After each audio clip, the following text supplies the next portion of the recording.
Good morning and welcome to the December 17th, 2024 meeting of Henderson County Fiscal Court. We are glad you are with us. For those tuning in online, we are glad you are with us as well. We will begin, as we always do, with an invocation, and Reverend Eric Hoy from Presbyterian Church of Henderson is with us to lead us in prayer. Please stand. Let us pray. Holy and loving God, we give you thanks for the birth of your Son, Jesus Christ, that we can celebrate Christmas. Thank you for this community that we can gather around and be a part of all the wonderful events that occur. Thank you that we can do the business of your county this particular morning, and thank you for this, everyone who serves on this board before me. I just pray for their leadership. I pray for their families. I pray that you would give them wisdom as they make decisions upon the agenda today. So bless this work that they do. Thank you for the people that are involved and all the ones who work behind the scenes. Bless this meeting we committed unto you. In Jesus' name we pray. Amen. Amen. Please join me in the Pledge of Allegiance. I pledge allegiance to the flag of the United States of America and to the republic for which it stands, one nation, under God, indivisible, with liberty and justice for all.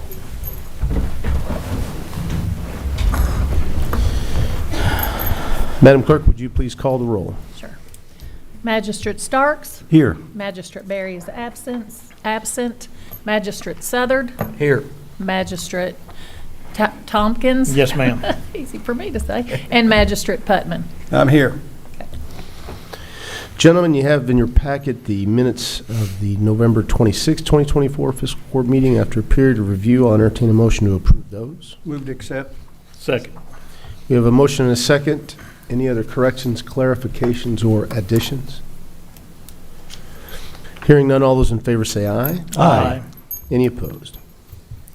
Okay, we have a busy agenda on this one and only fiscal court meeting in December. Bear with us as we move through the agenda today, but we will start with one of our favorite things, this month's Judges Scholar, and it is Gareth Wilson from South Middle School, and I'm going to ask Gareth to meet me right up here at the dais.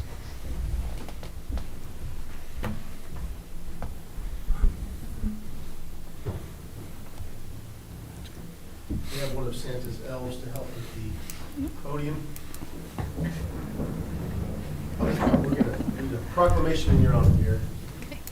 Whereas Gareth Wilson has been chosen by South Middle School to be the recipient of the Judges Scholar Award for exceptional efforts in both academics and school activities, and whereas Gareth's hard work and dedication in making the most of educational experiences and developing positive relationships with teachers and other students will lead to future success, and whereas success is measured in many different ways, whether it be passing a test, scoring the winning point, achieving a particular goal, or taking the necessary steps for overall improvement. And whereas the Henderson County school system could not let Gareth's efforts go unnoticed, and whereas Henderson County Fiscal Court supports the school system and acknowledges these accomplishments as being significant because students such as Gareth Wilson will be our future leaders. And now, therefore, I, Brad Schneider, County Judge Executive of Henderson, join with the Henderson County Fiscal Court to proclaim December 17th, 2024 as Gareth Wilson Day in Henderson County, Kentucky, and ask family, friends, and admirers to join with me and Henderson County Fiscal Court in wishing this young student a hearty congratulations.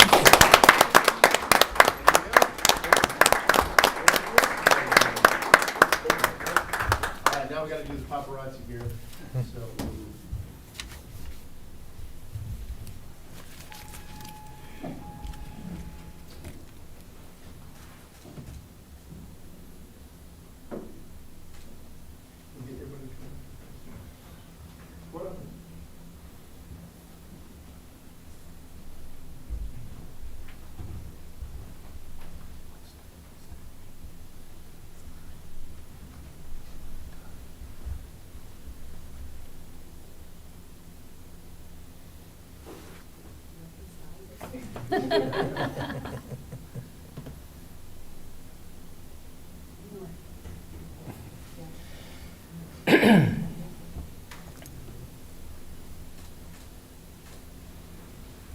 Yes,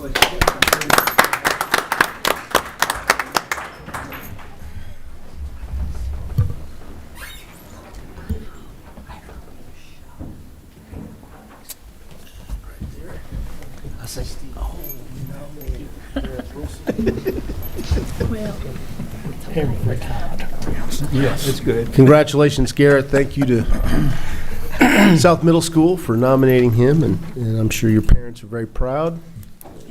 Now he gets to have a front row seat to how the sausage is made, as they say. And I think he's going to enjoy it.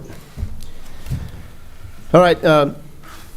Many of you might know that recently Coroner Bruce Farmer announced his retirement after decades of service to Henderson County, and we certainly appreciate his many years in the coroner's office and many, many years as a deputy before that. And I'd like to have Bruce come up to the podium to make some remarks, and afterwards I'll give you some information about a reception we're going to be holding in Bruce's honor. So, Coroner Bruce Farmer.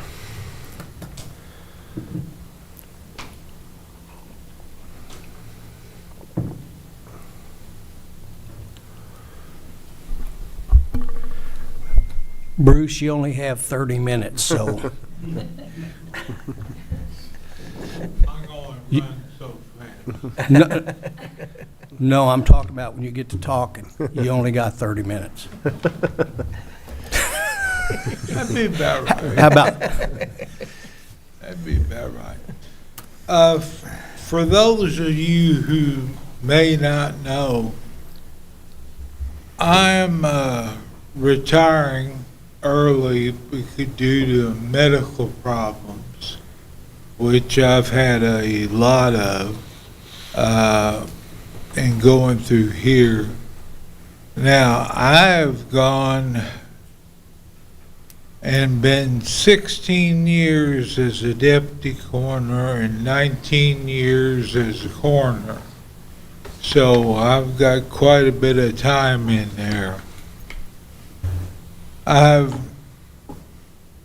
been on the phone with the people at DOCJT about my training hours, and it's down to 40 hours, 0.5 on DOCJT training. It's $1,485.08, which is a pretty fair amount. Whenever I came on, the previous predecessor did not believe so much in the training for people. And I said, no, we need to get training and all squared away. So everybody I've got working for me is totally trained, under the state guidelines. Now, there are different levels and all like that, but we have, been staying on top of that and going for there. I really hate to leave. I've felt like I've put in a good service for the county and all, and with the staff I've got, the people we've got, we went out. We didn't just, hey, Bruce wants this person, or people come up and want it. We didn't get any individuals unless they met our standards and all, and going from there. Now, we've got 6 people all told, which is a pretty fair amount. Now, what you have to remember is all this staff is all part-time people. There are no full-time people in the coroner's office. So we have to kind of juggle around with different people in different shifts, but like I said,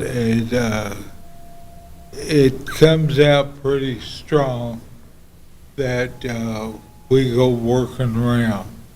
Now, I got a question that came to me yesterday, and it kind of questioned me. All the people that we've had have had cell phones and all that we use day and night, you know, with no problem there.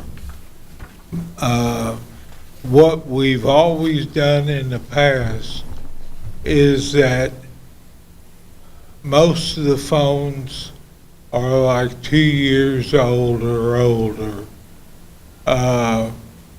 So we've come up and given everybody the opportunity to, do you want this cell phone and keep your telephone number?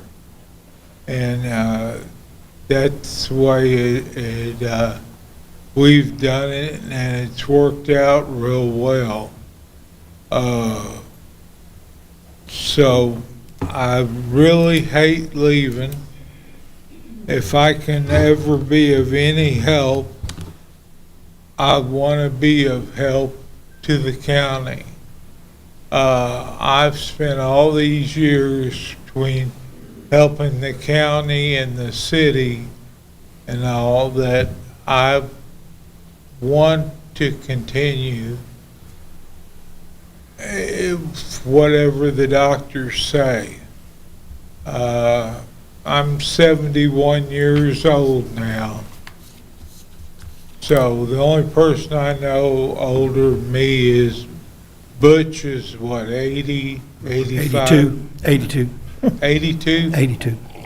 So Butch has got me beat by a little bit, and going from there. So this is where we stand right at the moment, that want to go and continue. I've already told, if the individual is selected, that I proposed, I'm going to work with them, because whenever we've had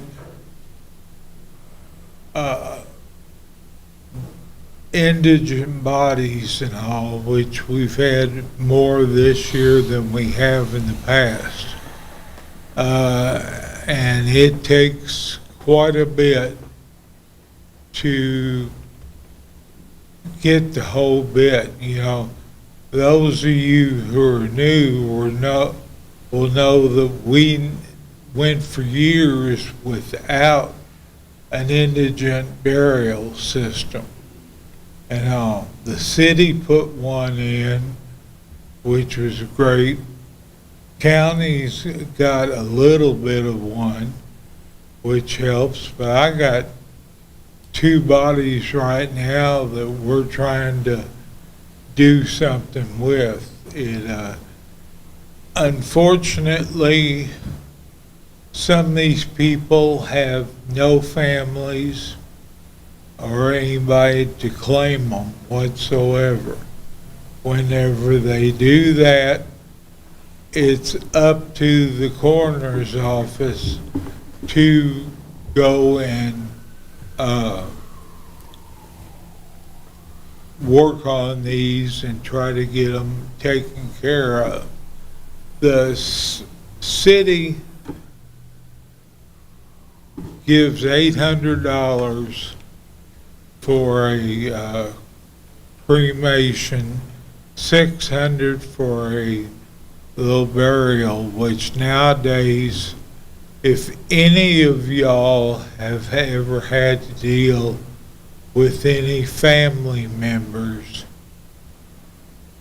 that doesn't cut it. And so I've been working with the funeral homes, trying to get them to increase this a little bit. Not a lot, but enough to help cover expenses. So these are some of the things that, the coroner's office does, and hopefully they will carry on. The county has been gracious in getting us the building back in behind the Judicial Center, which has worked out well, and just kind of going from there. But I told this individual that I would help get some of this paperwork out of the way, and also some of these indigents out of the way. And so, like I said, I hate leaving, but the doctors are saying it's time, because I'm going to have some surgery in January and going that route. So that's where I stand at the moment. If anybody's got any questions, I'd be more than glad to try to answer them. I will say that I am going to be appointing Sheila Patterson, who is Bruce's chief deputy, many years of experience. She will be sworn in on January 2nd. She's agreed to serve. The next general election is when the permanent replacement will be chosen by the folks here, but that won't be until 2026, I believe. There are no elections next year. So Sheila's agreed to serve as interim coroner. Sheila's been acting as chief deputy coroner. She does a great job. Yeah. She stays at it and all, and does. I can complain, and if there's something I need, I know I call Sheila. Yeah. Yeah, but Yeah, well, Bruce, thank you for your service, number one. Bruce and I go back way before he was a coroner, so thank you for all you've done for Henderson County and the people, Bruce. I do have a question, okay. and this just come up a couple weeks ago to me.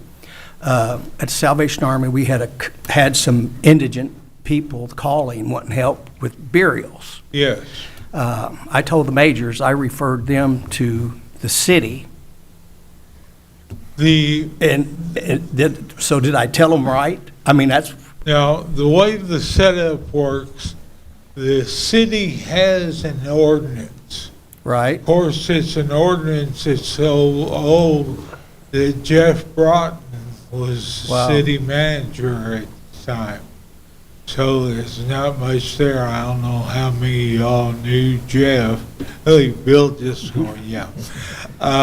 And off there. And the county, I worked with the judge and all, and we couldn't come up with a figure that would cover everything. But nowadays, it's tough to get it. Well, let me ask it this way. Who is the contact that we could contact in the event we have this situation come up again about indigent burials for the city? Technically, the system goes that, and we bend it a little bit because I have some connections, but whenever you go a funeral home, They it apply? doesn't make any difference what funeral home. We always try to use the ones in the county instead of somewhere else. So using those for that, and then if it's a county one, And that's what we gotta look after. There's research and all that has to go on with this. That's when the magistrates come in. I think contacting the city manager's office is a good place to start. Well, that's what I said, but I didn't know if I was correct or not. I have been trying to get that figure jacked up for years. In Vanderburgh County, it's like $4,000. Over here, it's nowhere near that. Got it. Well, thank you, Bruce. I just wanted to make sure I didn't say anything wrong, so. But I did, Right. Judge. I said to call the city manager, so, Yeah. Well, yeah. I think we've done a good job. We got a good group of people. Like I said, they're all part-timers and all, and going from there. And I'm proud of every one of them. And every one of them is certified with the state. That I was on the phone yesterday with DOCJT about getting some hours and all straightened out.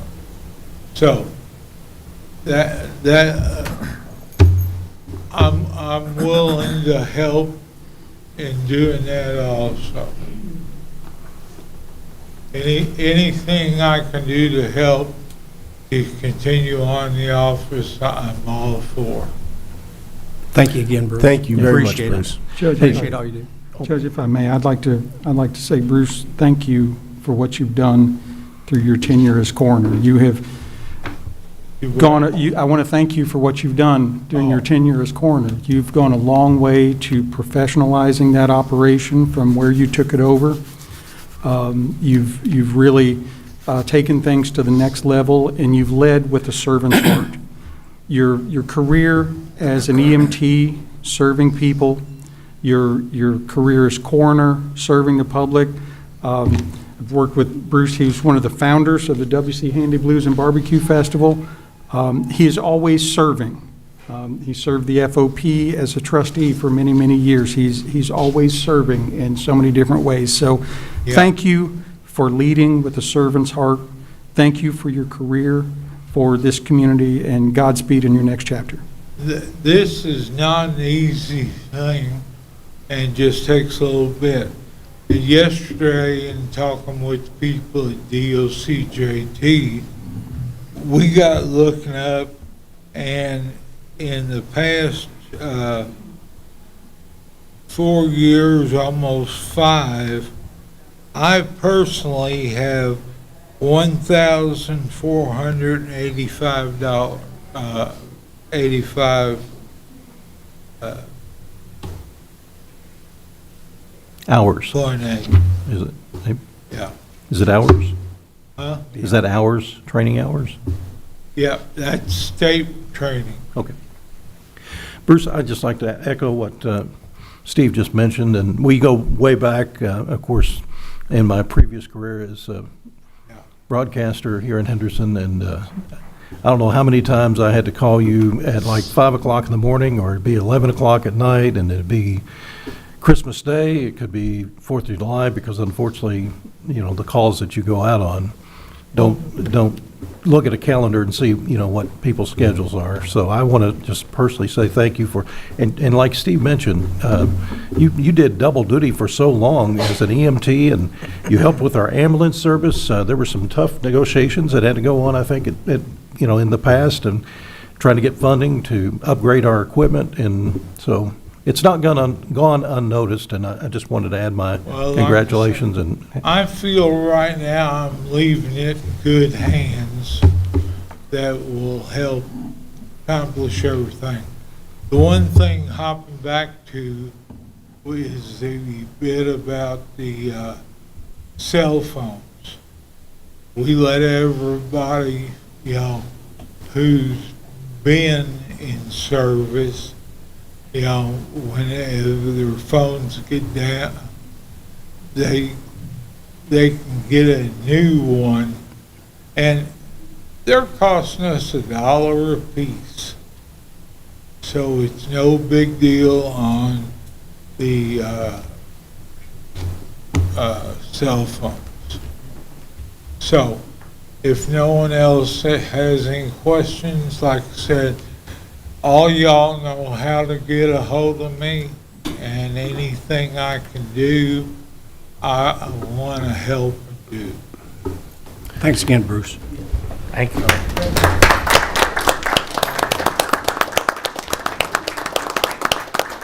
I'll sit down. Too much restraint for Butch.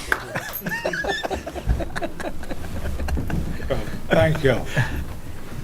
Hey, Bruce, if you need any help on that blues festival, you know that chair that's next to yours? Bruce, we're look here. You know that chair, you got 2 chairs, and when you volunteer at the blues festival, if that second chair isn't filled up, I'd like to have that and help you out. You'd be amazed the people who want to come over there and help, and we have still never got a new cooler that was supposed to have come a month or so ago, and our old one, we've done everything in the world about keeping it running. Well, be sure you keep them chairs in good shape, and you just call me if you need an assistant down there in that second chair. Yes, sir. I appreciate it. Thank you again, Bruce. As Bruce takes his seat, I will say that we're going to have a little reception for Mr. Farmer on January 3rd, Friday, January 3rd, at 3 p.m. here in the Fiscal Courtroom. Give members of the public and his family and his team a chance to celebrate his long career, and maybe hopefully members of Fiscal Court can swing by that day, January 3rd at 3 o'clock. And as I said, Sheila Patterson will be sworn in January 2nd, and we feel like it's definitely in good hands at the coroner's office with her willingness to do that.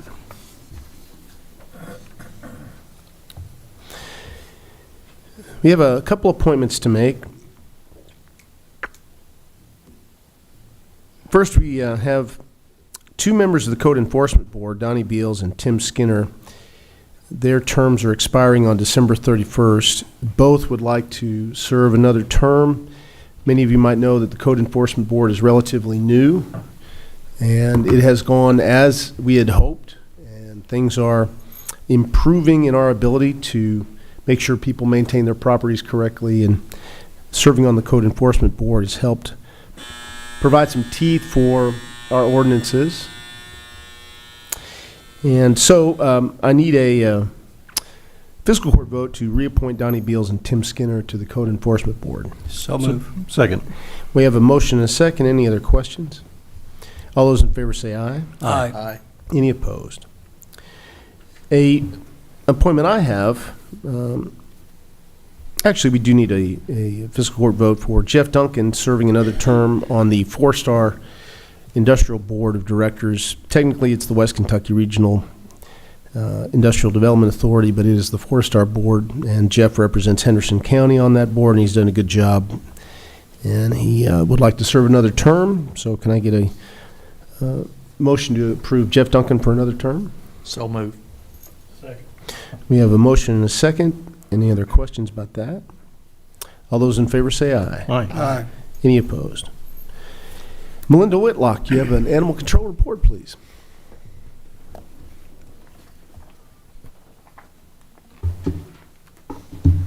Good morning. Good Thank you for morning. having me.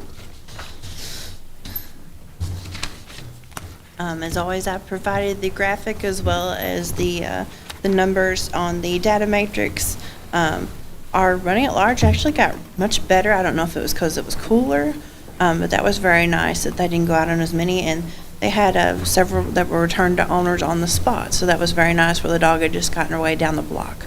So that was super great.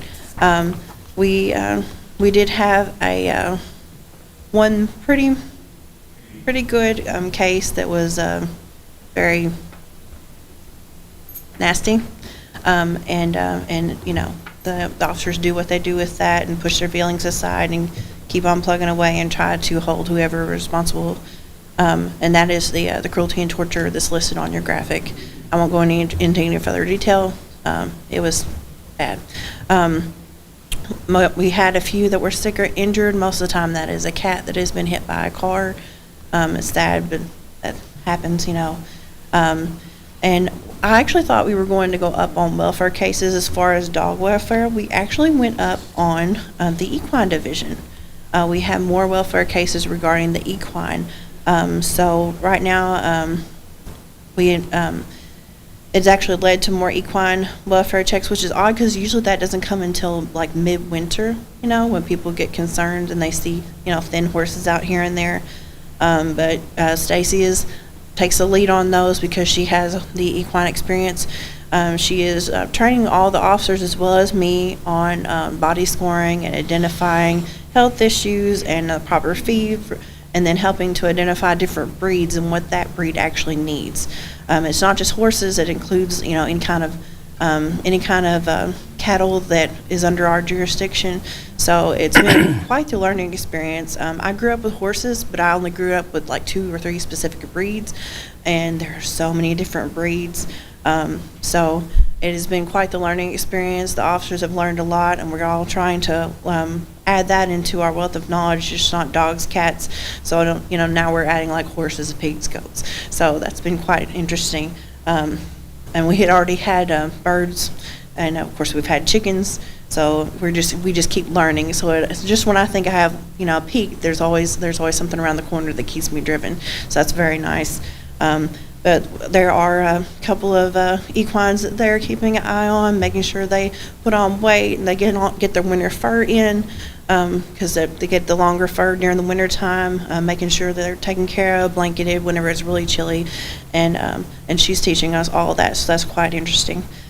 I wanted to say a special thank you to Fiscal Court and to the treasurer, Miss Brenda. It is a huge weight off of us to try to get some assistance in finding an auditor. The audit is something that we all stress about because we budgeted for a certain amount and we were told, you know, quite a bit more for that same audit that we usually have. So we have gotten the ball rolling on that, and that is so nice because it's just a huge weight lifted. When you budget for $9,000 for an audit and then they say, oh, it's going to be $15,000, you know, clutch your pearls. So it is quite nice to get that ball rolling. I really appreciate that. That was something that I think was probably keeping me and Stacy both up at night, is how we were going to accomplish that. My understanding is that doing audits are no longer profitable, and that's why so many people have stopped doing them. So it is nice to get that olive branch from you guys to help us out with that, because that's something that needs to be done and something that has to be done, and we definitely want to get that, but we just needed help trying to find someone who would do that for us. But that is pretty much all I have. It has been a relatively quiet month, which with winter coming, I'm sure it's going to pop up, and you know, the welfare checks will continue. We were really surprised the equines usually don't start until January, whenever it gets the real freeze. But yeah, we've had several equines. We've had a few dog checks, but nothing that bad yet. So I expect, since the winter's been mild so far, I expect it's going to get really bad soon. So, anyone have any questions? Well, I was going to make a comment, Melinda, that you know how quiet it's been in my district, especially. So it's been, but I did have one interesting call last week. It was between a dachshund and a pit bull that was on a leash.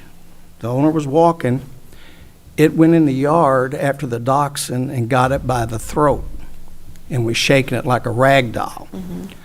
The gentleman called me when he was worried he was in trouble. He ran in the house and got a little pocket taser and tased the dog, the pit bull, who released, and then the individual that was having trouble controlling the pit bull, you know, that they darted off. Now, I told him, I said, fine. I said, I'd have probably went and got a ball bat myself, but, you know, I didn't want to get close enough to a pit bull with that little old taser you know. Right. But he was wondering if he was in trouble for doing that. I said, well, no, they were wrong because they come in his yard. That's right. They You know, came on so his I didn't property. know what legal steps You know what I mean? We talked about cats and all that stuff, and I didn't know if it was, to what extreme could he have gone to? We generally don't want to tell anyone that you can use like extreme force. Extreme force, right. But, just enough to deter. There's really nothing wrong with that, especially if it has your property in its mouth. So, but that was actually pretty good. We did hear about that. We studied it. Unfortunately, we never found the owner. That doesn't mean we'll give up. But we didn't find the owner of the pit bull. But if it did it once, it'll probably do it again. The next time, we will definitely get it. Well, part of the problem, I think the person that was on the end of the leash wasn't strong enough to really, control the pit bull. Yeah. And it was just one of them things. I wondered if, I told them to call. Yeah, I said yeah. they needed to report it. Yeah. Yeah, they did report it. I believe the dachshund is okay. It is. I Yeah. went by there, yeah. Yeah. Yeah. I understand he has some puncture wounds, tough little dachshund though, because that was apparently like a 50-pound pit bull. So Yeah. that's excellent that. The dachshund I know is her name is Lady. Yeah. Apparently Lady had attitude, so. Yeah. But anyway, thank you. I just wonder if I give good advice there or not, Oh, yeah. Anything else? Thanks for what you do. Thank you. Well, thank you all for having me. Have a good holiday. You too. Merry Christmas. Next in your packet is notice that the city intends to annex 2 addresses up in Grantwood, 634 Glenwood Dell Drive and 656 South Glenwood Dell Drive. It's obviously their responsibility to notify us of that, and just making note of it. Next, we have the approval of the list of court meeting dates and the holiday schedule for next year. You have that in your packet. Any questions about that? We'll continue to normally be on second and fourth Tuesdays, but November this year, because of the way the days fall, we'll only have 1 meeting in November. 2 meetings in December next year, but only 1 in November because of the holiday. Any questions about that schedule? You get a motion to approve that? So move. Second. Motion and a second. All those in favor say aye. Aye. Any opposed? Thank you. The Fair Labor Standards Act requirements changed a bit, or were adjusted late in this year. We were expecting to have to do some adjusting in some of our personnel and pay schedules, but then the federal government came back and changed those again, and I'd like Angela Comer, who also is our Human Resource Director, to explain that and what we need to be thinking about next year. Okay, so earlier this year, on July 1st, the Department of Labor announced new rules that increased the minimum salary required for certain employees who were under a threshold to be exempt from overtime pay. So it really only affected one of our employees, and we went ahead, that employee started receiving overtime pay. And then the DOL came back and said that the federal court blocked these changes nationwide. And so it reversed the decision.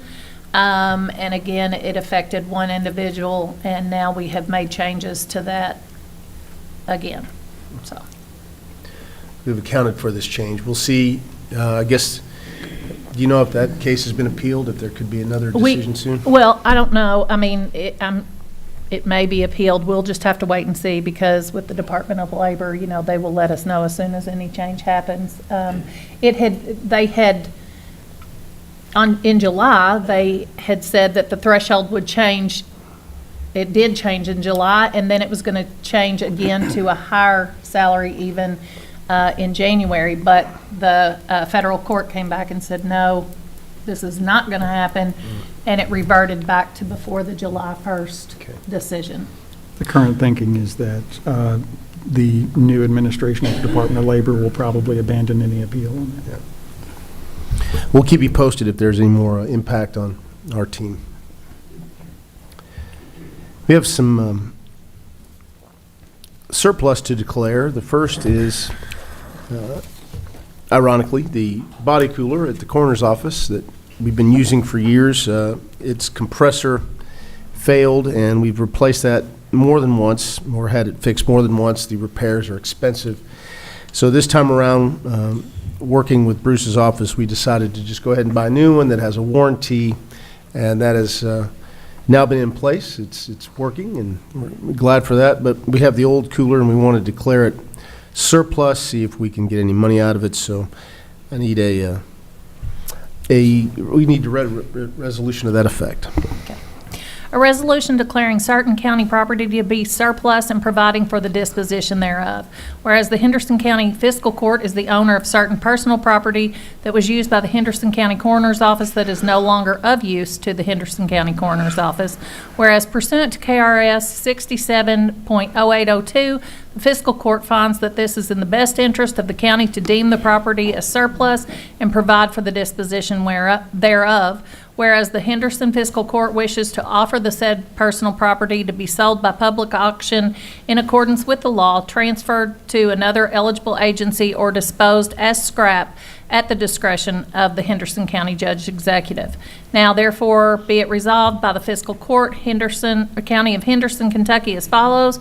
Pursuant to KRS 67.0802, the personal property on the lists attached hereto and incorporated herein is hereby declared to be surplus. It shall be sold at a duly advertised public or online auction pursuant to all applicable laws at such time and place, and in such manner as shall be arranged by the county judge executive, transferred to another eligible agency, or disposed of as scrap. The county judge executive or his designee is hereby authorized to make those arrangements.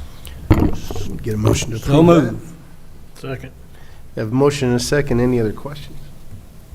All those in favor say aye. Aye. Any opposed?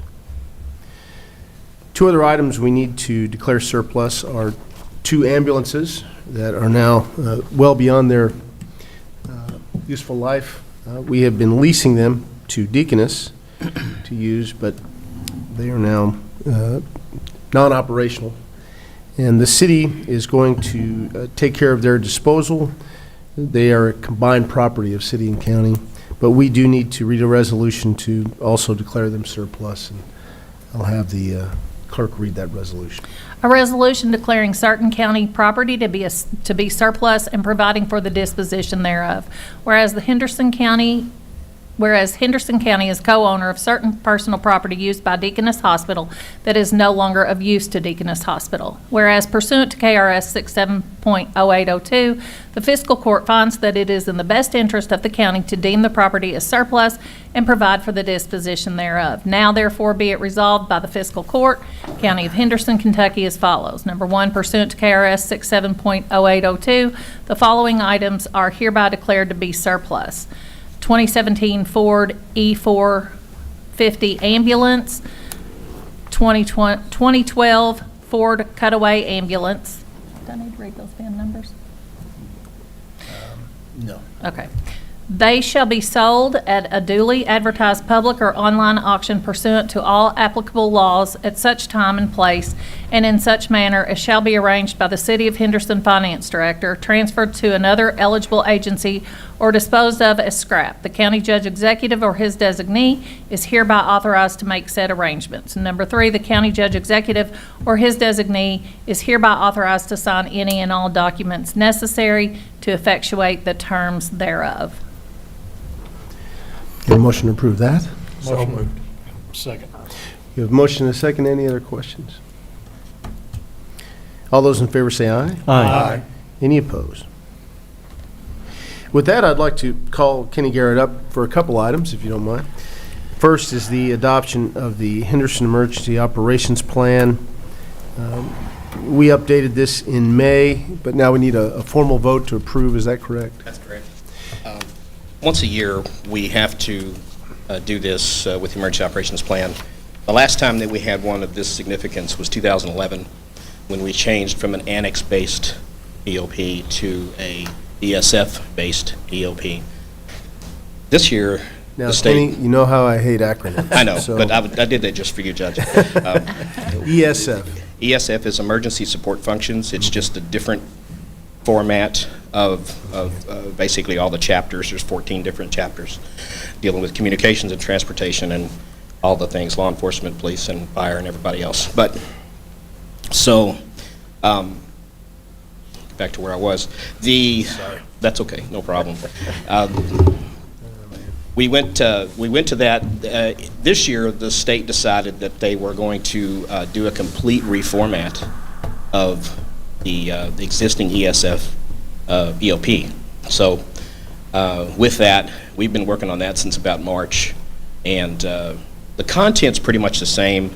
We added a few things like our drone program and how that works, how we're going to handle all of the command trailers that we talked about earlier, where we've got all those procedures in place for our command posts. So all of that is now added to the EOP on how we respond to using those kinds of things. So that's what you're looking at now. Is the new plan has all of that in it, and it's just formatted differently. Some of the nomenclature is different, but generally speaking, it's the same across the state now. Every county uses the same format, and that's what this year's update is all about. Any questions of Kenny on this? And before we take a vote, I do want to say I appreciate your work on this, keeping up with the state in its many unusual decisions over the course of years. It's not easy sometimes, and so you stay on top of it, and I really appreciate that. Continually updating our plan to accommodate for things like drone usage and any other new developments is important, and appreciate that you do that too. And, Thank you. And your whole team. So thank you very much. Welcome. Any other questions on this? We have a resolution to the fact. We will read the resolution. Okay, nothing, go. Is there a summary on it, Judge? There is not. Okay.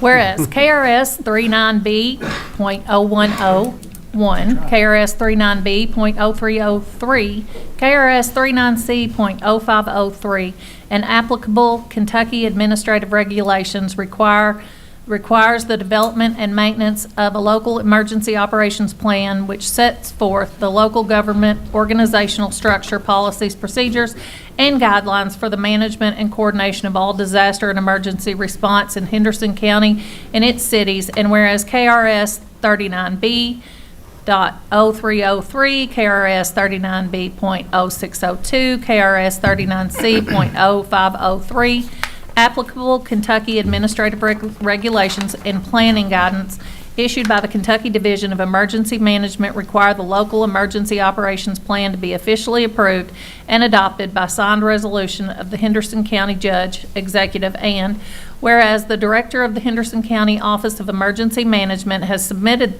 the Henderson County Emergency Operations Plan to the County Judge Executive for official approval and adoption in accordance with the aforementioned laws, administrative regulations, and planning guidance. Now therefore, I, Brad Schneider, Henderson County Judge Executive, by the virtue of the powers and authorizes vested in me by the Constitution and the laws of the Commonwealth of Kentucky, and in accordance with the provisions of KRS 39A to 39F, applicable Kentucky administrative regulations, and the Henderson County Emergency Management Ordinance, do hereby and direct the following. 1, the Henderson County Emergency Operations Plan is officially approved and adopted in the Emergency Support Function, ESF, format, effective the date of this resolution, as shown herein. Number 2, the conveyance of the official approval and adoption of the Henderson County Emergency Operations Plan through this resolution shall remain continuously in effect from the date of this resolution as shown herein, or until superseded by a subsequent resolution promulgated in accordance with KRS 39B.0303, KRS 39B.0602, KRS 39C.0503, applicable Kentucky administrative regulations and planning guidance issued by the Kentucky Division of Emergency Management. 3, a copy of the officially approved and adopted Henderson County Emergency Operations Plan, including the resolution, shall be placed on file for public inspection during regular office hours in the Henderson County Office of Emergency Management. So moved. Second. Motion and a second. Thank you for slogging through that. Any questions? All those in favor say aye. Aye. Any opposed? Kenny, if you wouldn't mind staying up to Judge, I'd like to mention, there's 11 pages of nothing but acronyms. And their explanations It in was that pound. really exciting reading, too. It really, but it's good stuff, so thank you, Kenny. Not a problem. My first year after Larry retired, FEMA has a book. It's a small book, but it's about that thick. And I presented it to the judge one day. And I think it was at Larry's retirement, as a matter of fact. And I found it about 3 weeks later in the finance office on top of a filing cabinet. So I took it back to the office, but I have it back. You are proposing the cancellation of Project Lifesaver. It's a program started in 2008 that really isn't in play anymore, and if you want to explain a little bit about that. Sure, that's correct. In 2008, Project Lifesaver International is a group that has these little bracelets or ankle bracelets that you can put on to a person who is maybe a wanderer or Alzheimer's patient or something like that, and they may have a tendency to wander off. And basically it was a transmitter, and we had the receivers placed at the rescue squad, and the rescue squad would get called out to look for someone under this program. Well, they would go out and they would kind of search for this with these little receivers that they had and try to find the person. And if they were called fast enough, it was a whole lot easier to find them than if they waited, 2 or 3 hours. So 2008 technology, 2024 technology is a whole lot different now. We found that not only is the technology outdated to the point where you can go to Amazon or any place, Cabela's or any place like that, and buy a $15 GPS tracker, stick it in someone's pocket or whatever, and you can track them with your cell phone. So the technology is a whole lot better now than what it was back then. Plus, the program itself hasn't been used. We haven't had a patient for probably 7 to 10 years now. So the program's pretty much dormant in Henderson County, so I just felt like it was something we probably just didn't need to even keep on the books anymore, so that's where we came up with the idea. That's the thing, it's still kind of on our books, so canceling it relieves us of some duties there. And these tracking services can be done by other entities in the community. It doesn't have to be through emergency management there. I mean, push come to shove, just like we were out last night till 1 o'clock this morning, we're looking for a lady. We did find her, she was okay, but I mean, it's just, search and rescue is just something we do 24/7. It's always something. So we need a motion to go ahead and cancel Project Lifesaver, get it off our books. So move. Second. We have a motion and a second. Any other questions of Kenny on that? All those in favor say aye. Aye. Any opposed? If I could, I have one more thing. Yes, just sir. quick. We have to leave in just a second to go out and work on this issue itself. As some of you may know, Friday this week at noon, our siren or outdoor warning siren tests will change from a 60-second test down to what will be basically a 15-second or less audible tone that you'll hear. It'll just be a quick spin up of the siren. All of the electronic parts and the moving parts will still be tested every Friday like they are now, but that audible tone will not be a 60-second long tone as of this Friday. The technicians are here today to go around to all 34 sirens in the city and the county to make that change. So just so that you know, that's going to go into effect on Friday. We knew it was going to be this month. We just didn't know when they were coming. We'd already got that approved to get those changes made. So that's what's going on, and we're headed out now to meet with the technician to go take care of that. A little bit more background on that. Number one, the system is still going to be tested. There will be no diminished responsibility for testing or less quality in testing. One of the challenges we've had, and talking to Buzzy Newman about this, the city too, and correct me if I'm wrong, Kenny, but the Friday long noon blast of the sirens, a lot of people were becoming inured to that. And what if we had a storm coming in around noon on a Friday? People may ignore that simply because they're used to it happening.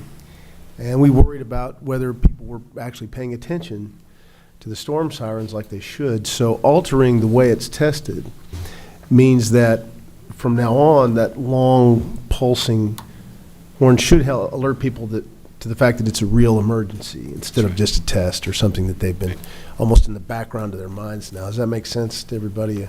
Hopefully this helps with that. And am I right in characterizing it that way? That's correct. And the difference between the test and the real thing is 3 minutes long. And then if we're actually in a warning state, which the only time we set off the sirens for real are for severe thunderstorms and tornado warnings. So beyond that, there's no flood warning notification. That doesn't happen.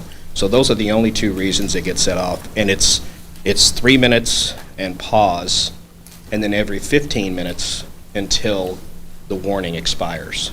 So that way, that complacency that is sometimes thought about or can happen, we can, at least people know to go inside. That's what the siren's for. If you can't hear it in your house, that's good. You're not supposed to be able to hear it in your house. You're supposed to be able to be outside to hear it. It makes you go inside to see what's going on. So thank you for that. Yes, sir. Thank you, guys. Appreciate it. Thank you, Kenny. Next on the agenda is the approval of the dissolution plan for the Henderson County Drainage Commission. You know that we basically approved the dissolution earlier this year with the instruction to the Drainage Commission to try to deplete all their funds, complete all their projects by the end of the calendar year, and make a transition to a new form of drainage control spelled out in KRS and described as the Henderson County Surface Water Drainage District, which would be under control of Fiscal Court.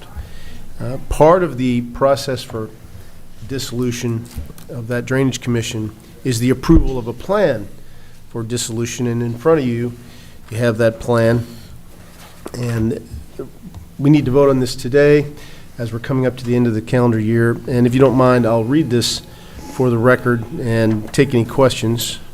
The plan is as follows. The commission will be officially, that's the Henderson County Drainage Commission, the existing entity. The commission will be officially dissolved on March 31st, 2025, after all public notices, public hearings, public review periods, and fiscal court readings are completed as per state statute. The reason we're putting this until March 31st is because there are prescribed in state law several steps in presenting the plan for public hearings, public notice, and it'll probably take us at least 3 months to satisfy all those regulations before we can call it quits on the Drainage Commission. Number two, the duty of addressing drainage issues and funding to adequately resolve any resulting projects will be shifted to the Henderson County Surface Water Drainage District effective July 1, 2025. The Surface Water Drainage District will be created as per relevant state statutes. The reason we're making that a start date of July 1, 2025 is that at the beginning of our new fiscal year, and we can plan to budget and fund this new Surface Water Drainage District. So that's the reasoning for that. Number three, any assets of the Henderson County Drainage Commission not already committed to projects by December 31st, 2024 will be transferred to the general fund of the Henderson County Fiscal Court and held until July 1, 2025, at which time the funds will be transferred to the Henderson County Surface Water Drainage District to be used only for projects outside the city limits of Henderson. Any funds left over after all eligible Drainage Commission projects are completed will be transferred in a similar manner. And if you recall, the reason for dissolving the Henderson County Drainage Commission is because they were doing projects based on their income from ditch taxes, as they called them, which were actually producing very little revenue, really not enough to do the kind of projects that they needed to help with drainage. And we decided to pull this under the umbrella of the fiscal court using this vehicle as spelled out by state statute and throw more dollars at it to have more effect and be able to do more out in the county. So there's the plan. I do need a voice vote approving that plan. Can I get a motion? So moved. Second. We have a motion and a second. Any other questions about this? Well, on my sheet, it said July 21st, 2025, the funds would be held. Is that a typo? That's a typo. Yeah, July that's what 1. I just Sorry want to about point that. that It should out. say July 1. Okay. And to clarify another point, so it does say that all current projects, so I know that the drainage commissioners were trying to do as we asked them to do and spend as much of their existing funds getting projects done. They're in the middle of those right now, so we're going to allow them to finish those. It may take past January 1 to finish those, but that's okay. They're doing what they need to do with the money. And they'll be able to expend the funds that are there when those projects are done, and then anything else comes back to fiscal court to hold until July 1st. So we have a motion and a second. Any other questions?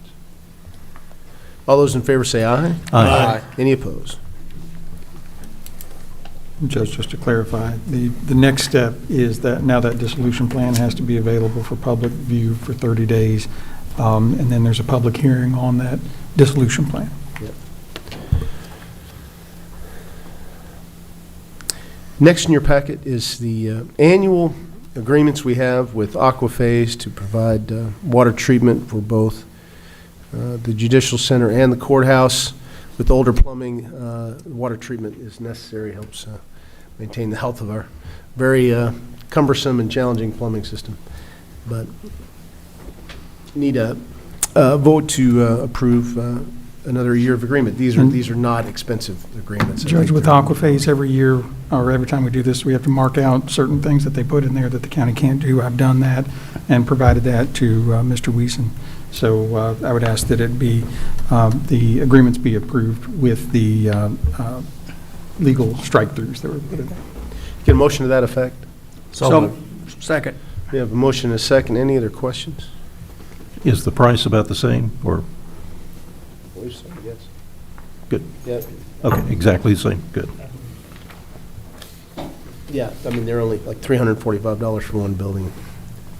Something like that. Very, very minimal, but we have to contract with them to do it for us.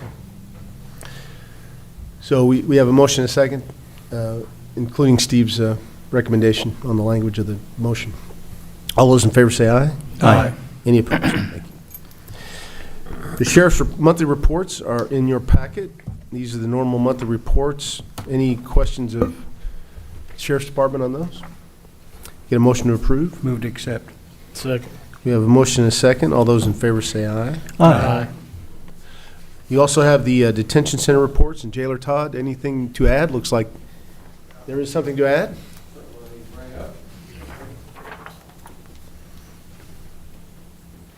We have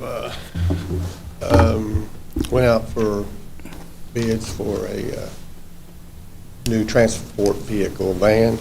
We've advertised. We had one that we're constantly putting money in, and we were returning back from St. Louis, and the transmission went out. So we're looking at repairing it, but they're telling us this is shot. So we're going out for bids for a new one, 2020. And currently it's in the paper, and we'll see where we go from there. Just to, is it probably going to be over $40,000? Yeah, it's going to be over 40. Why don't we get a quick motion to approve going out Yeah. to bid on that, please? So move. Second. Motion and a second. Any other questions? All those in favor say aye. Aye. Any opposed? Bingo. Got that? Good luck. Yep. Anything else? Any questions? We're good. We'll change any minute, but right now we're good. Thank you. Thank y'all. Thank you, Jailer Todd. County Clerk Renee Abner, your report.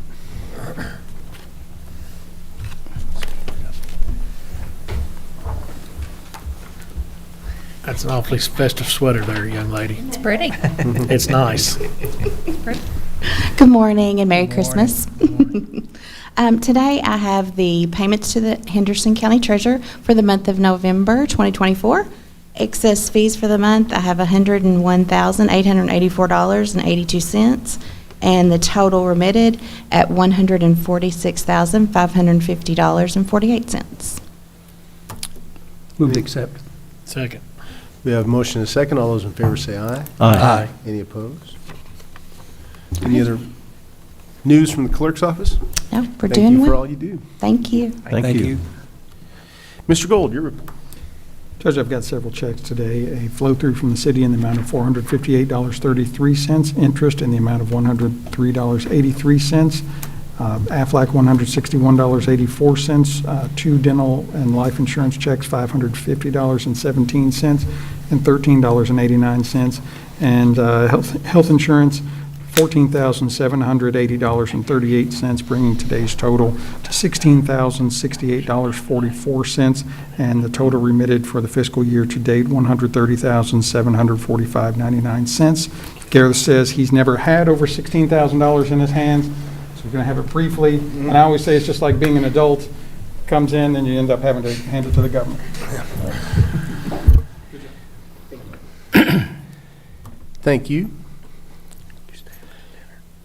Gentlemen, many of you have known over the course of time that we have received and doled out ARPA funding, federal ARPA funding, that we needed to have committed all the funds by the end of this fiscal year, this calendar year, and have them spent by the end of 2026. So we're coming up, obviously, on the end of 2024, and there is going to be leftover monies that we need to commit to satisfy federal regulations around that money. We are going to have left over about $1.56 million. Part of the reason for that relatively large sum is that the Kenergy Connexon project, which we devoted $4 million to incentivizing for Kenergy to complete as much as it possibly could by the end of this calendar year, they are not going to be able to expend all those funds. They're not going to quite have it done. And we asked for an estimate of how much they're going to need, what they're planning to finish by the end of this fiscal year, and what was going to be left over. And we got that from them. And there's still going to be $1 million left of that $4 million. And if you remember, the incentive deal was to try to get as much done by the end of this calendar year. So they will be done, they say, in Henderson County by the first quarter of next year. So they're still going fast. They just, among other things, they ran into supply chain issues on some of their equipment, some of the materials. But I think many of you know that they have completed many zones in Henderson County already, and people are using the service and are happy with the service. And again, they believe they'll be done by first quarter of next year. But that leaves us $1.56 million to commit. We also have $205,000 that we committed to the Henderson County Water District to install hydrants, and that did not have a time limit on it other than the 2026 overall time limit. They are charging us as they go, so that $205,000 is already committed. That's not part of the 1.56. So I would suggest, in order to give us the most flexibility on using funds, the remaining 1.56 is devoted to county roads, maintenance, repairs, upgrades, and as kind of an official statement of what I'd like to see us do as commitment, I'll say this: after all current obligations of Henderson County ARPA funds are met, any remaining funds, as well as any accrued interest, will be used to repair, maintain, or upgrade county roads. That is the commitment I'd suggest we make so that we meet federal guidelines for making the commitment. And again, we have until 2026 to spend those funds. So any other thoughts about that? Again, I think that doing that gives us the most flexibility within the budget. I think it's a good use. Okay. So again, get a motion to approve. So moved. Second. We have a motion and a second. Any other discussion? All those in favor say aye. Aye. Any opposed? Next, Treasurer Ryder.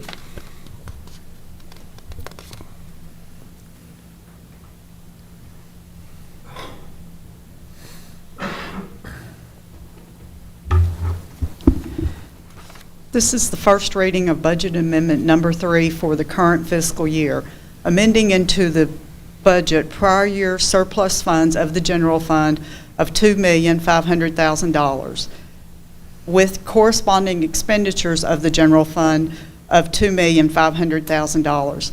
This represents the contribution for the Audubon Park Conference Center project and was discussed during old business of the November 26, 2024 meeting. Again, this is the first reading for the Budget Amendment Number 3 of this fiscal year, the amount $2,500,000. Get a motion to approve that? So move. Second. Motion and a second. Any other questions? Again, this is just putting the money in place so we can discuss whether we're going to do this project or not. Yeah. All those in favor say aye. Aye. Any opposed? Next. The transfers you have received are as presented, and they are redistributing appropriations among the existing budget to cover some budget underestimates and additional premium cost. Any questions about those transfers? Move to approve. Second.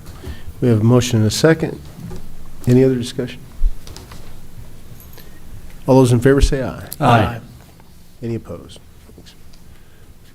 You have received your bank balances after paying claims today. Your day-to-day appropriation line should be at approximately 50%. I do have additional claims from the general fund to Angela Comer in the amount of $5,152.67. This is for fiscal year 25 training incentive and is to be paid with the December 19, 2024 payroll. This is to come from the judge's training incentive appropriation line. To Brenda Ryder in the amount of $5,152.67. This is for the fiscal year 25 training incentive and is to be paid with the December 19, 2024 payroll and is to come from the treasurer training incentive appropriation line. To Visa in the amount of $2,642.60. This is miscellaneous expenses with the majority coming from the judge and staff training travel appropriation line, the treasurer training travel appropriation line, and the treasurer's data processing supplies appropriation lines. To Acme Sports Incorporated, $19,998. This is for firearms for the Sheriff's Department and is to come from the Sheriff's Maintenance and Repairs appropriation line. This amount is also eligible for a future grant reimbursement. To Tomlinson's Funeral Home, $1,000. This is for a pauper burial and is to come from the coroner's supplies and expense appropriation line. From the road fund to Care Tech Automotive Equipment, $54,500. This is for a mobile lift, and the purchase was approved at the November 12th, 2024 meeting, and this is to come from the new machinery and equipment appropriation line. Okay, back to the general fund for a minute. This is a little different, but due to the situation of the timing and the one meeting date for the month of December, I'm asking for approval for the sheriff's visa, which has not been received yet and should be received within a few days. I can tell you that currently the amount is $5,074.18, and the majority of these expenses are coming from the conference training appropriation line, vehicle repair appropriation line, and office supplies appropriation line. This is a little different, but we do expect it within the next few days. I don't mind approving that, just to make sure that if there's anything unusual, we'll talk about it at the first meeting in January. Yes. I move to pay the claims. Second. We have a motion and a second. Any other discussion? We'll say that,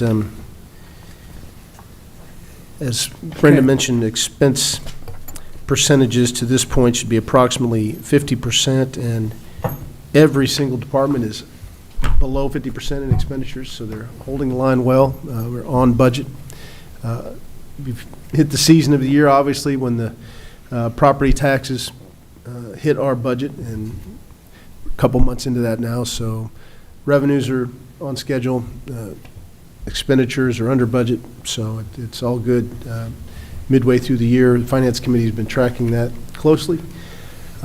Knock on wood, we are also doing much better in the insurance, our health insurance performance so far this year, which is a pleasant surprise with a lot of prayers for the next 6 months, next 12 months. So thank you. So we have a motion and a second. Can I ask a Yes, question? sir. Brenda, you said that that bill was $5,400.18? Which If it exceeds that, what do we, I'm asking for at least that approval plus any reasonable additional. additions? Okay. And All right. I missed the looking back, reasonable additions. unless there's something that is out of the ordinary, this is pretty close to an Okay. average of what it runs. Of course, it's not exact, but Thank you. Got it. All right. All right, we have a motion and a second. All those in favor say aye. Aye. Any opposed? thank you. Thank you. Don't have any old business.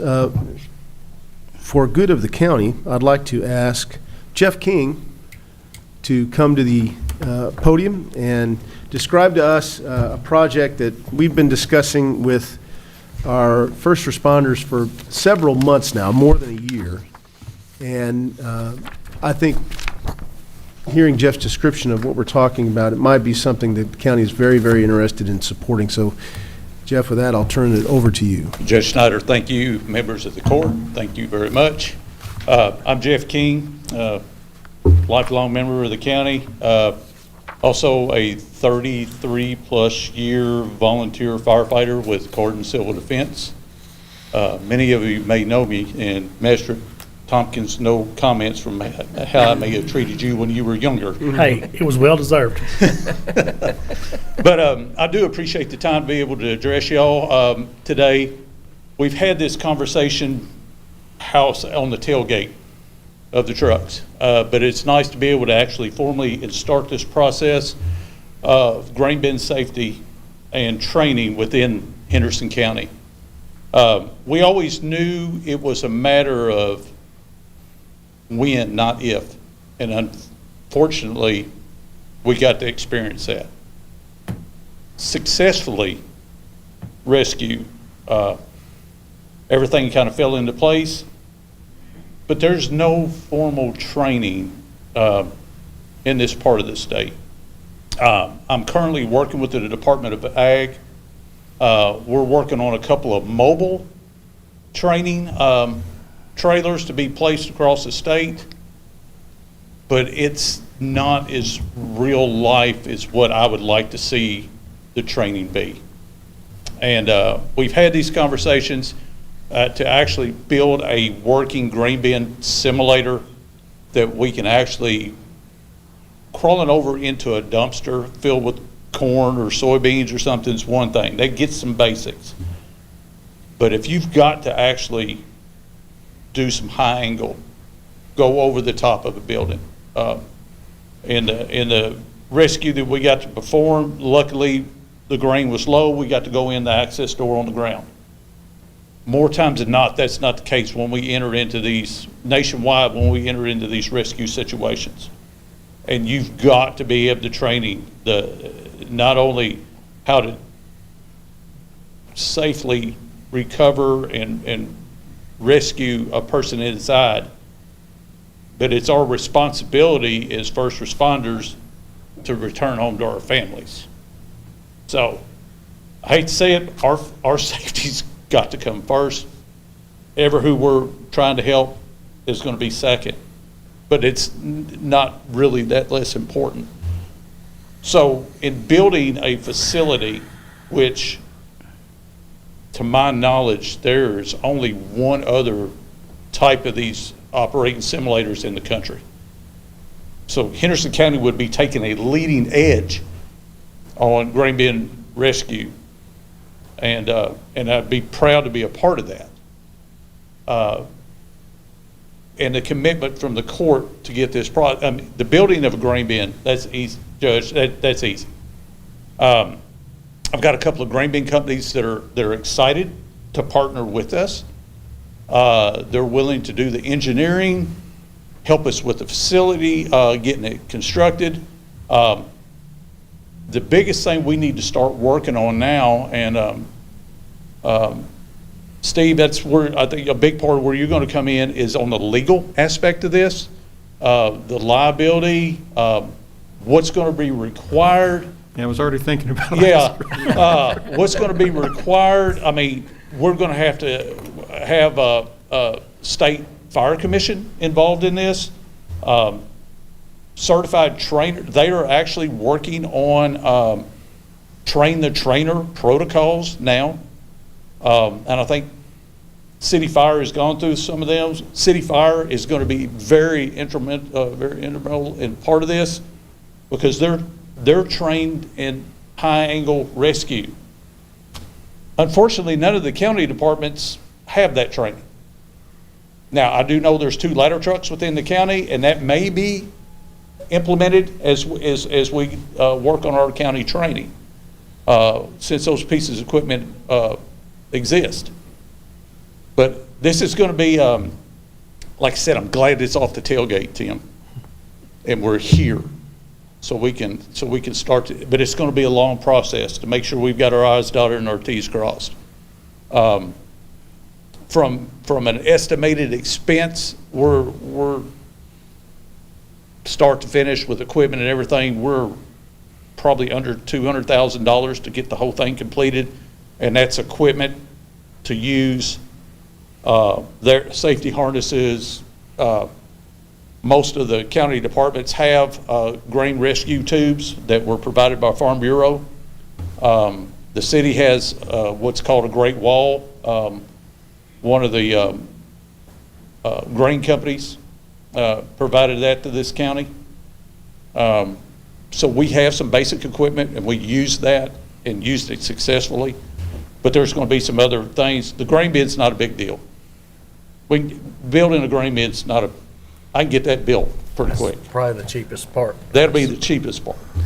Let me summarize this, though, for the court. I think what the basic ask here is that we build a scale model grain bin that as closely mimics the potential situations as possible that the first responders can find themselves in. Do it on county ground, allowing for parking and other aspects of bringing groups of trainees to our community as needed. Yeah. The county would own it. It would fall under our insurance policy, and we would work with other organizations, ag businesses to help fund it, perhaps some grants to help with equipment, other things that might defer the cost a little bit. Right. Also work with the ag community to help keep it full of corn and clean it when need be, and processes like that. Right. And it's a big ask, but Henderson County we need to be opening this up for the state if we could.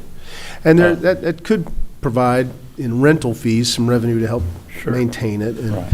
Well, the bottom line, it's a needed training, it's a needed skill that we have, because in middle America, I mean, you read about it constantly, and maybe, Tim and I are a little more plugged in than a lot, but it's not something that happens just every blue moon. It's every year that you read about something happening here, so it's needed. I mean, I can provide the court with a world of actual technical information and what's required, the force that the grain generates on a body, especially when you try to remove that person, and that's the main purpose of these rescue tubes, is to relieve that pressure on that person.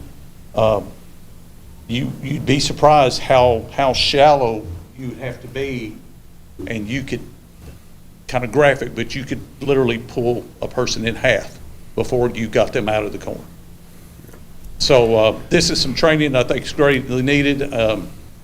I'm thrilled to be a part of this, Judge. Not only from the first responder, but being a lifelong member of the ag community. I think it kind of goes hand in hand. We can draw several members in our first responders out in the county are also members of the ag community that we can draw for some expertise and getting to know the members of on the state level from Fire Commission and our state trainers.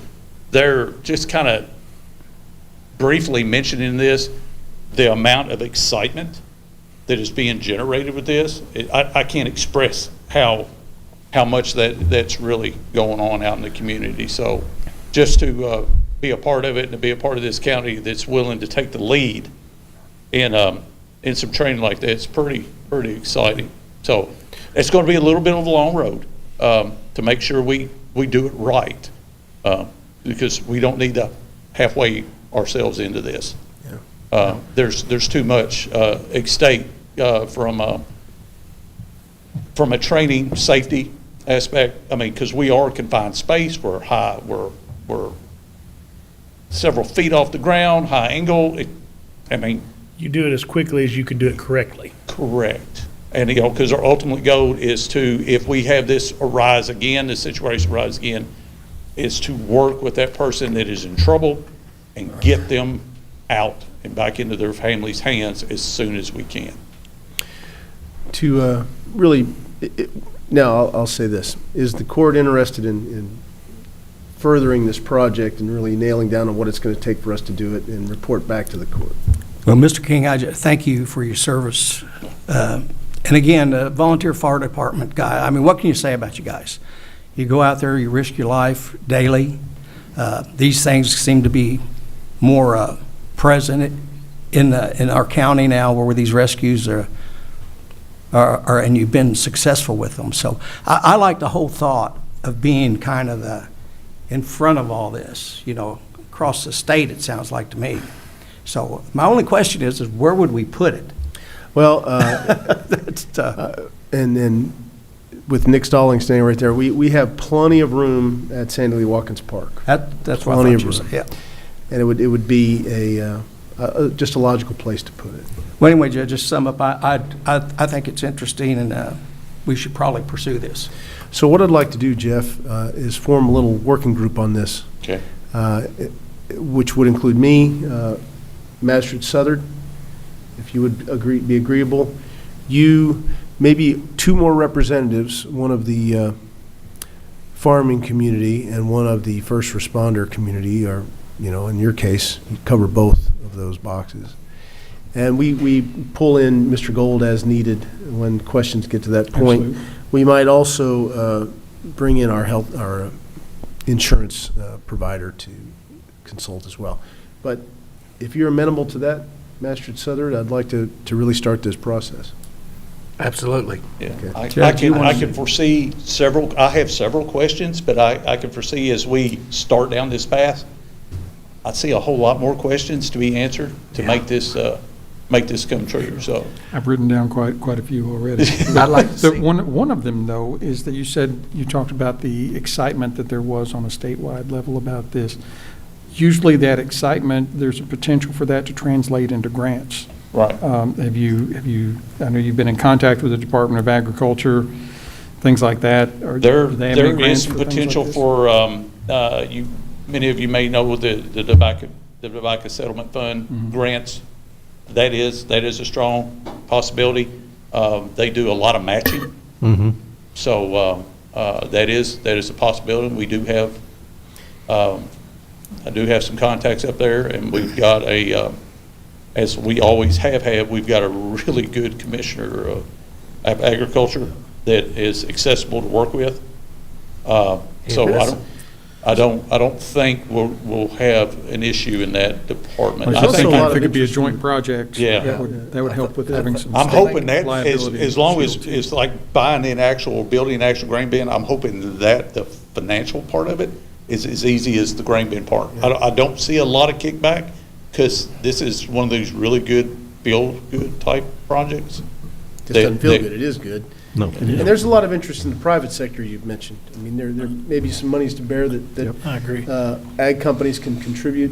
We'd be Well, I more than think happy to once put you- their logos on the side of this grain bin if they can kick in towards Well, I that. think once you have a well-documented plan, a business plan, that's going to be really, behoove you in getting the support that you're asking Right. for. So you get your plan in place, say, hey, here's what we want to do. We want you to be part of it. We'd love for you to. A lot of people are going to get on board with that because not only is it, as Judge said, it doesn't just feel good, it is absolutely good. Well, We have some grain elevators around here that's going to, I think they're going to be happy that we're putting this because they're in the grain business. well, and Tim, correct me if I'm wrong, but I see more and more bins being constructed all over our region. It's just big piggy banks, so. No doubt. And I mean- but it also brings up this concern because, and we know these things can happen in a heartbeat. Every minute is precious when it comes to trying to respond to something like this and doing it right. Yeah, I think this is the way to do it. And I like the idea of a regional approach where we could maybe bring in neighboring counties as well and increase their training level as time goes on. So Well, this just won't be this could expand with the county's permission. It could expand southern Indiana, southern Illinois, but First thing. not to be selfish, but I want to see our guys get trained first. And the incident that Jeff referred to right at the start of his comments involved a family member of Magistrate Southard who was rescued from a bin last year. Yes. Well, this and- year. It was actually this year. Yeah. and this year. And it took a while, several hours. Thankfully, the end result was good, Yeah.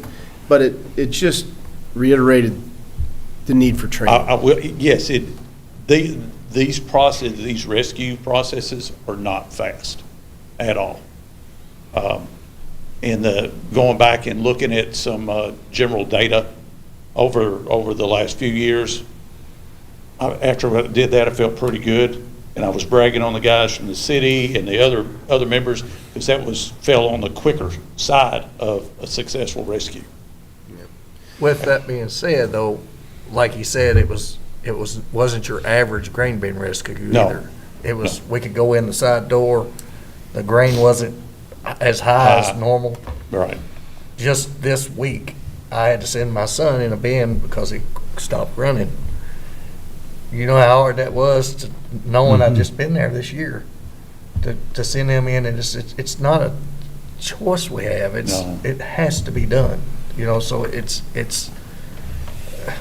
Yeah. so this is close to home. Yeah, and as good as that went that day, the ones of us who were in there identified things we needed to work on. And to me, that is as much a part of a successful rescue, just not getting that person back to their families, but learning and continuing to learn how to do it better. Right. Hey, Well, Jeff, is there like a boilerplate out there that, I mean, you don't have to reinvent the wheel on this, is what I'm saying. There's. There are models in other states. Models out there that. No. None? There's a university up in Ohio that has got a part of a grain bin built inside of a building. They're not going up the ladder and over the top and down in there. The rescue trailers at the state of Kentucky, Department of Ag, Dale Dobson, phenomenal resource, and he will be instrumental in helping us work out a training protocol, along with Todd Bivens. He's with the fire department just outside of Louisville. His fire department takes care of Jack Daniels. Very instrumental in developing this, and there'll be a big part of it with the State Fire Commission. But no, there's nothing like this around. And like, if we had one today that had a deeper grain depth than what we dealt with, we're going to have to rely on every resource in this county, and that's going to be a big part of it. Is as good as city-county fire relationship is, we're going to have to even build that stronger. Because they're like I said, they're the ones that are currently trained in high-angle rescue. County will become essentially a support, and those of us that have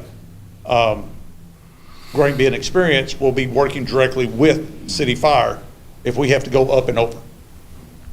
I got you. So this is going to be a process. This is something I think we can actually build on our county departments, because there's equipment in this county now that will allow us, once we are properly trained on this, and it's going to require an additional time investment on our county volunteers to get this done. But everybody I talk to is more than willing to be a part of this. We will we'll convene this work group soon in the new year and begin. Okay. I think, and then bring it back to court as needed. And so I feel a heavy responsibility of the ag community here, as well as our first responders, to do this. I think it's a great use of our funds and fits in our mission of public safety. So I'd like to see it move forward. We've just got to work through it to make sure it's feasible. Well, this has kind of become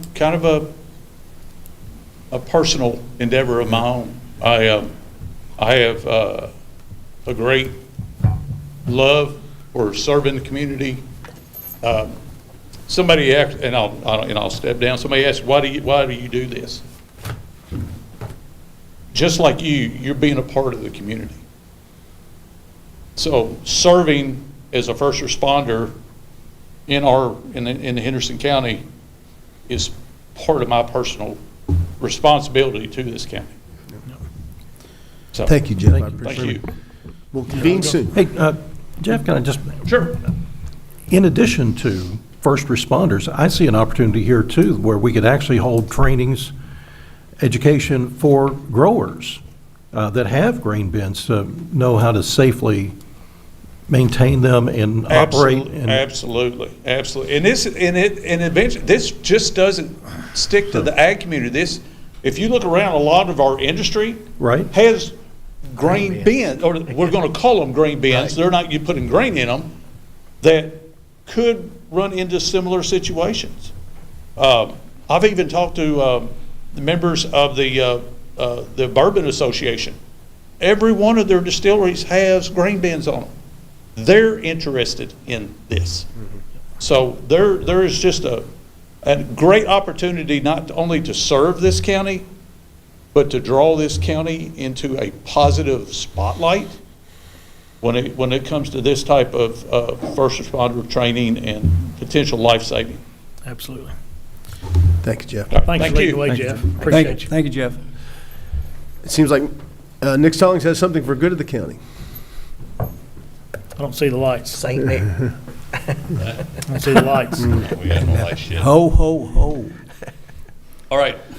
Besides my suit coat being good at the county, we want to. I want to let y'all up on the process and the progress of Green River Road.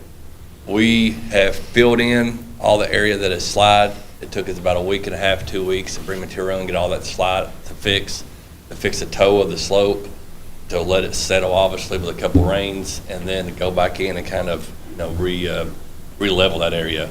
We have been working on our road itself. We've got the center line done. We've already removed all the old material out, to bring the new material in. And we had some rain beginning of last week. We only had a day of work, which was last Friday. Obviously, the rain this past weekend has kind of shut the show down, probably until at least the first of the year. Just the way that soils are, it's a lot of river wash. It stays saturated, it holds moisture. Without the hot days and the heavy winds, it just can't dry out. One thing I'm asking for the few people that watch this on Facebook or YouTube is please stay off that road. It's already hurting enough. We got enough material out there that is wet, saturated. We're cleaning up, mud off all the 23s that we've laid out there. All of our grades are getting messed up because, somebody comes there and gets hung up. Now our grades are messed up. We got to go back and fix ruts. We've done everything we can to close the road down on both ends, but people find a way around them. I mean, it's just how, just what they do. I don't know the reason for it, but it definitely caused a lot more heartache on our being able to get through all that road. Every time we show up, we got to spend an hour and a half to get the grade back and set. All the rock we put down is now dirty, so we lose that material. It's just kind of a frustrating point. So, like the old adage says, the buffet lights are on, the steam tables are rolling, the door's still closed. So, just can't come in and eat yet. We're almost. Thanks, Nick. Thank you, Nick. Thank you. Anybody else in the audience have anything for good of the county? Go around the horn real quick. Magistrate Starks. Thank you, Judge, and thanks everybody for being here. And you picked a good meeting to be with us here today. We've gotten through a lot of stuff here, but I want to congratulate our Judge Installer, Gareth. I know your father really well, and we've worked together for many years, and come from great stock, and I'm not surprised to see you sitting in your seat right there. So continue to keep up the great work, and I know the judge is about to take you out to a nice lunch, so enjoy that. But enjoy this recognition. It's something special, and it's because you worked hard. You earned this, so congratulations. I don't really have a lot today, Judge. I was just going to say, please keep in mind our different social outreach programs out there. The Salvation Army, Goodfellows still collecting. I think they're a little short of their goal. We want to make this as good a holiday as possible for everyone out there. So just keep in mind the reason for the season. We get sometimes caught up in all the commercialization of it, but there's a real reason behind what we do this time of year. So try to help out your fellow man. And with that, hopefully everybody does have a great Christmas. And since we don't meet again until right after the first of the year, Happy New Year. Thank you, Bill. Mr. Gold? Thank you, Judge. Again, congratulations, Garrett. It's been great sitting next to you. Again, no surprise with a couple of great parents like this. Known both, and your mother was she was vice principal at East Heights when both of my children went through there, and she did a great job with them. So I can only imagine what a great job she's done with you. Both great parents. Congratulations. Keep on the right track. I know that just based on all the good questions you were asking and good responses to things, you soldiered through a meeting that was very dense, had a whole lot of stuff. You outdressed all of us up here. So just keep it up. Except for Nick. I don't think your coat lights up, does it? No. Okay. Want to, again, thank Bruce Farmer for his career of service to this community and what he's done for the coroner's office and for the county. And I think it's in good hands with Sheila. Sheila is fantastic. I've worked with her, and I think she's going to really be able to do great things there. So thanks to both of you. There was a significant amount of rain yesterday. I'm going to give you all Gareth, my roof in my office leaks all the time, and every time it rains, I want to give them an update because it's always raining. Just one little spot of rain. So I want to thank John and all the folks that he was able to bring in and get that together. He's done a great job, and he's been very attentive, and every time it rains, he does come up there and look. So I think that's been a very positive thing. And I hope it stays with just that little amount. Do want to thank Mr. King for his idea. I think it's a fantastic thing for this community to be part of, and I love it when Henderson leads the way on something. I do want to say to the judge, just a reminder that there are some legal hurdles with putting anything that's not park-related out at Sandy Lee Watkins Park at this point, but there's always a way to get there. But there's currently a reversion in the deed in that if it's not used as a park, it would go back to the grantors. There have been negotiations with the grantors of that to try to exterminate that reversion, but that currently is still there. But just we can put not to be a wet blanket. Maybe we can put a playground right next to it. Exactly. Not in the under, maybe, or around. But as Magistrate Sark said, there's, especially with the compressed time between Thanksgiving and Christmas this year, it's been kind of a real busy season for everybody. I just want to stop and take a moment and thank everybody that works for the county and be thankful for the opportunity to work with this fiscal court, and just encourage everybody to remember the reason for the season, why we are celebrating and what we are celebrating, and thank you for the opportunity to serve you as your county attorney. Thank you. Master Southern. Congratulations, Gareth. It's a big deal to get picked out of. You're in a big school, man, and they picked you. So that says a lot right there. Bruce, congratulations on your retirement. Enjoy it. You've done your time, so you don't have to worry about the county. You stopped about helping. Now you can just do it on your own time. And you're saying you had some surgeries coming up. My prayers are with you. Hopefully it all goes well. All's good in District 3. Thank you. Master Tompkins. All right, I'm going to start off with some business. For those in District 2, we're working on trying to keep the roads somewhat clean. Freezing and thawing and heavy rain's not very good with that, but the judge and I, as well as Nick, have a meeting. Nick and I have been out there several times here in the last little bit trying to keep as much mud off the road as possible. There's water trucks and sweepers going, and again, the judge and I have a meeting with them tomorrow to try to coordinate and prevent as much of that as possible. So with that being said, Gareth, buddy, I know your family very well. I'm not surprised. I'm thankful that you act like your mother as well as look like her. Just kidding. No, great people. And, you know, it's a reward and a testament to your work ethic and proof that you do the right thing when nobody's looking. So proud of you for that, buddy. Keep doing it. Outside of that, I just want to say thank you for the opportunity to be a magistrate. Thankful for Henderson County. I love it. And I'm going to keep doing the best I can. Happy holidays. Thank you. Magistrate Putman. Thank you, Judge. Garrett, you're looking very drip. That's not the way to say it, is it? I don't think he did that right. But Tell him how it's said. Oh, You have much drip. Yes. I don't even think that's right. Well, hey, listen. I started out with say it for me, Judge. Fastidious? Oh, fastidious. Fastidious. And he corrected me. So then that's where the drip come from. So in case I want to use this drip thing again, It's gone on way too long. I want to clear up what drip actually is. Gareth? Style.